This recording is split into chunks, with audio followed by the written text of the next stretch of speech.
Hi, this is Bishop Craig in Lansing, and this is Take One for the week of October 31. Peace be with you.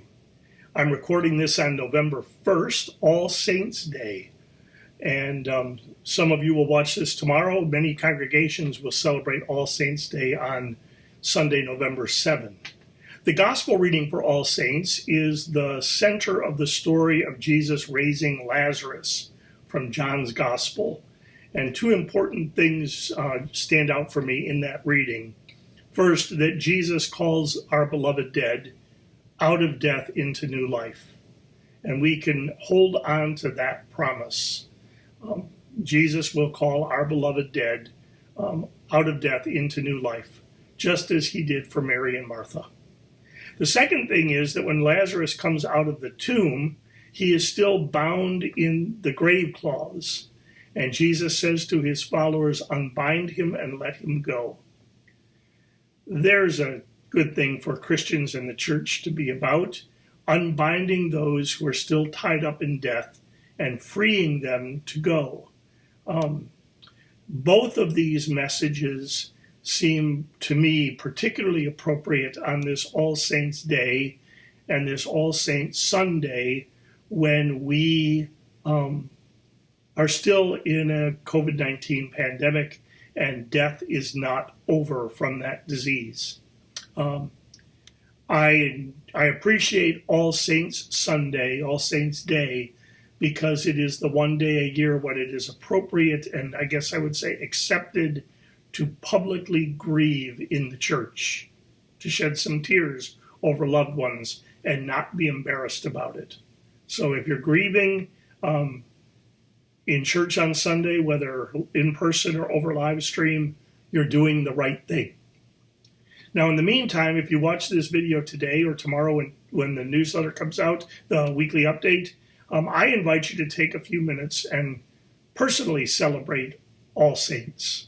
And the way I would invite you to do that is to light a candle, for me an oil lamp, and let the flame burn, or ring a bell or a chime. If you don't have a bell or a chime, find your wind chimes and give them a nudge and hear a chime, and then bring to mind those who you are grieving, maybe you've not had a chance to grieve in the appropriate, the accepted, the way we usually do, and commend them to God's care. It can be a very simple prayer like, into your hands, O God, I commend your servant, and say their name. Into your hands, O God, I commend your servant, and say their name. And you could do that for one or for as many people as you want. So it might be good to make a list and let the candle burn and let the chime ring. And into your hands, O God, I commend your servant, and say their name.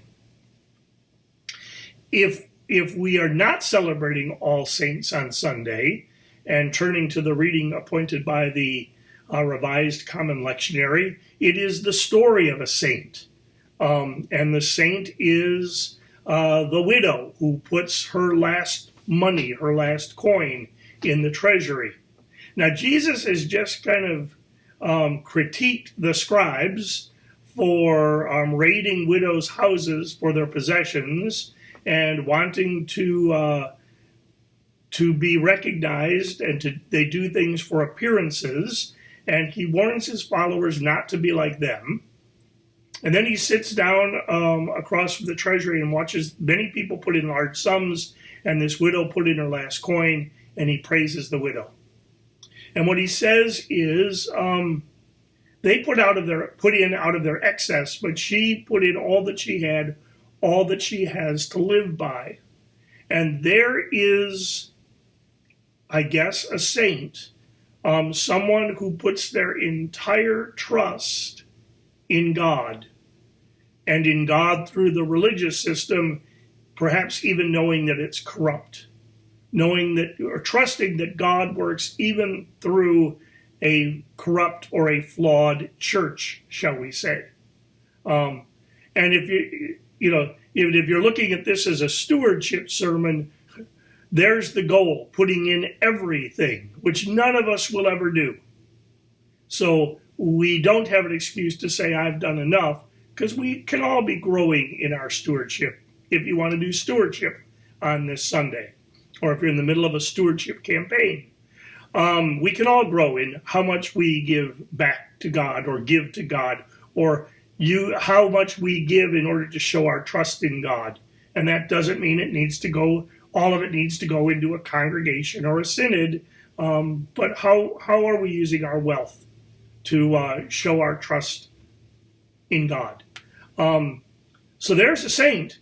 As we point to saints this year, I'd invite us to think about two things.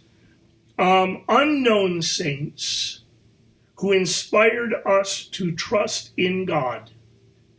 And nobody may ever know them except you. And they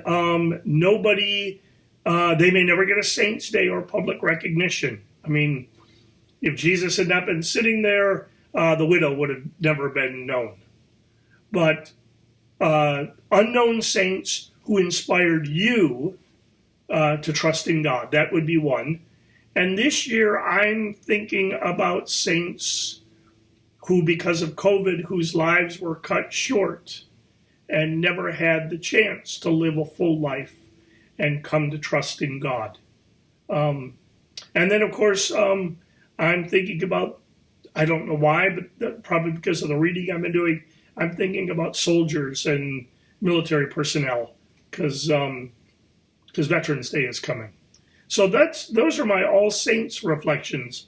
The things I'd invite you to do is light a candle and say, "Into your hands, O God, I commend," and say their names and grieve, and to bring to mind and give thanks for saints that inspired you to trust in God in your life, or saints whose lives were cut short and they never got to live a full life and grow to trust in God in their fullness.